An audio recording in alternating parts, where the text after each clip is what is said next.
Because I never saw myself as an addict, because I would do different things. I'm like, oh, I'm not addicted to meth, or I'm not addicted to heroin, I'm not addicted to, drinking, because I switch it up, I'm not a slave to just to one of these things. In reality, I was a slave to all of them.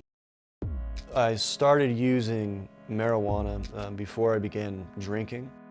The education I received from others was that it was safe. There was nothing wrong with using marijuana. There's absolutely no bad thing that could ever happen. And then it was marijuana all the time. Like, I did it once, and next thing I know, I'm asking for an allowance so I can buy marijuana on a weekly basis. There's a thing that happens in high school where, everyone's just kind of really, I think a lot of people are really confused. And there's certain personalities that get recognized and they become, quote unquote, popular. I was a fan of the guys that would, sag their pants, they'd have like the cool shirts, and their hat would look a certain way. And because the women I was interested in tended to seem to like those guys. And so when I would use drugs like, Xanax, alcohol, weed, Percocet, heroin, meth, I'd be very, very social. And that was encouragement for me, because I really thought, oh man, this is great. Like, the girls like me, my friends, they think, I'm really funny right now, and I'm just so loose. We also thought it would help us with our rapping, like help us think faster. And so, we got some coke and we started doing it, and I really liked it. I thought it was gonna help me out with school, and then I was doing it a lot, and then I kind of settled down with that, went back and forth with weed and alcohol again, and just kept having issues, skipping school, lying to my dad about everything, wherever I was. Like, I just didn't, like, I only cared about myself. Like, grades, gone, failed.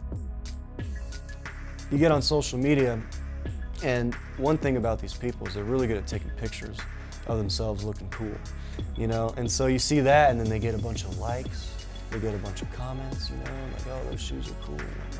One social media that really helped me with doing drugs was Snapchat. Because on Snapchat, you can take a picture or a video, and it's not like on a wall permanently. It goes away, essentially. You could take a screenshot now, if you watch it, but if you don't take a screenshot, it's gone. And another convenient thing about Snapchat is when you see those videos, you could text them right there and say, hey, can I buy some off you? Or, do you have anything for sale?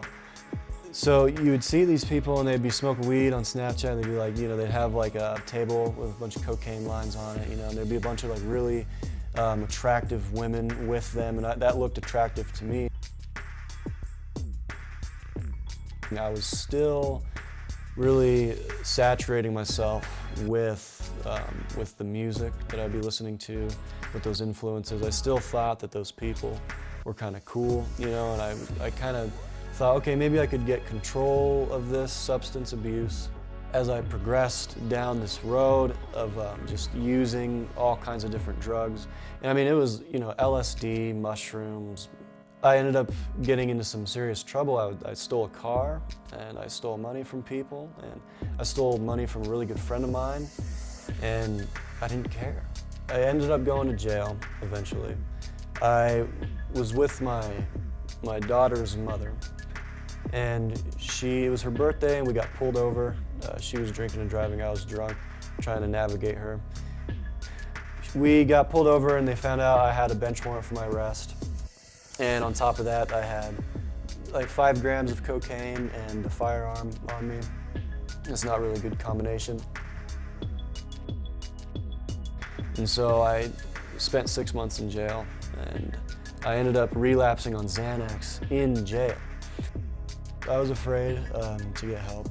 I was afraid to go to rehab. It was an embarrassing thing, but to an extent it was embarrassing. I almost got to the point where I stopped really caring about people as much as what they thought. I still cared about what they thought about, but if my life's in danger, I thought it was wise to go to rehab and stuff like that.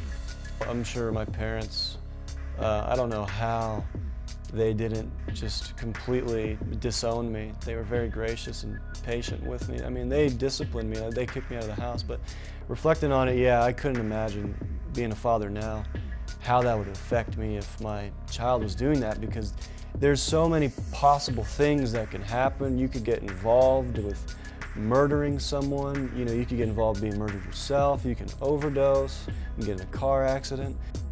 I imagine that those things were going through my parents' minds. I didn't think about it at the time, but I certainly do now. The person to blame is yourself.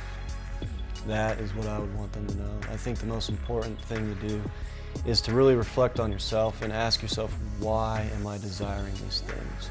Like really have like a sober analysis of your motivation, of the inclination of your heart, meaning the desires that you have. So I'm married, I have my daughter 7 days out of the week, and I'm a foreman for an electrical company. I work as an electrician, and life is way different. I'm a way different person than I was. Yeah, life is really, really, really good.